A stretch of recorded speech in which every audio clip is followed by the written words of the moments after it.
Before we get to AJ, we're going to talk some quarterbacks on the waiver wire. And let's start off with a guy who I think we started off the past couple of weeks with as well, but he's still out there on waivers, and that's Mike White, who had a really tough matchup last week against Buffalo. I think he endeared himself to every New York Jets fan by taking that battering and still staying in the game and fighting it out. Now he gets a much easier matchup against Detroit. Yeah, I mean, look, no team in the NFL has allowed more fantasy points to opposing quarterbacks than the Detroit Lions. Over the last 4 weeks, they're giving up the third most passing yards per game as well. And so the expectation here is that if he's out there and healthy and starting, like you could use him as a viable streamer this week. I mean, I do think he's a, higher end QB2. You're excited about Mike White if you're using Garrett Wilson. He's obviously a must start in the playoffs this week. But yeah, if, for example, you're in the playoffs, but you just lost Kyler Murray and you're looking to the waiver wire for replacement, I do think Mike White is viable against Detroit. He's home to Detroit and then home to Jacksonville and then at Seattle. Again, the same schedule we talked about with Bam Knight.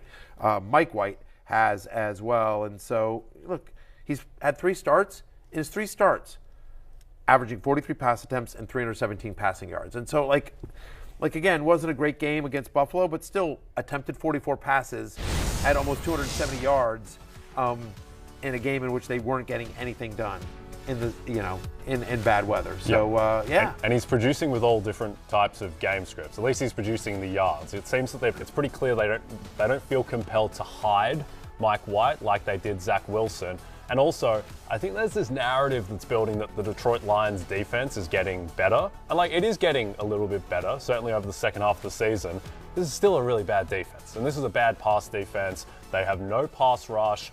The Vikings move the ball at will. They just gave up 223 yards to Justin Jefferson.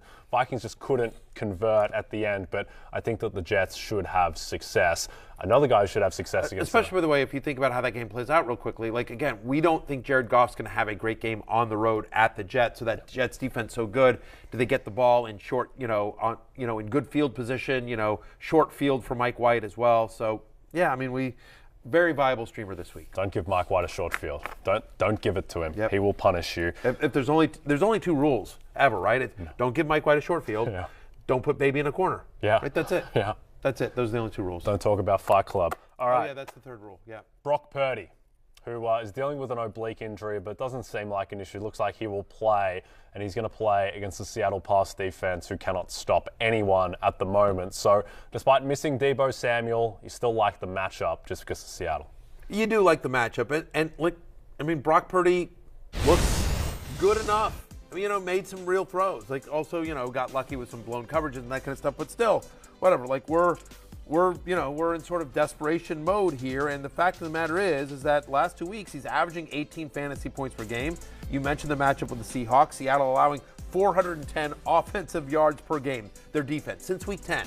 They're giving up over 400 yards per game to opposing offenses. That's 4th most in the NFL. So Brock Purdy, who will have Chris McCaffrey still, will still have George Kittle and Brandon Ayuk, suddenly becomes, again, a viable streamer in this matchup with Seattle. It's the Thursday night game, though, is the issue. Yep.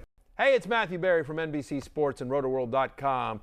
Just want to thank you so much for watching what you just watched, or at least being too lazy to click out of it after the autoplay just kept it going. So either way, thank you so much for just letting it scroll by your screen.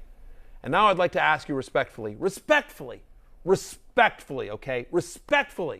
please subscribe to the NFL on NBC YouTube channel for the latest NFL news, fantasy headlines from RotoWorld, and betting analysis from NBC Sports Edge.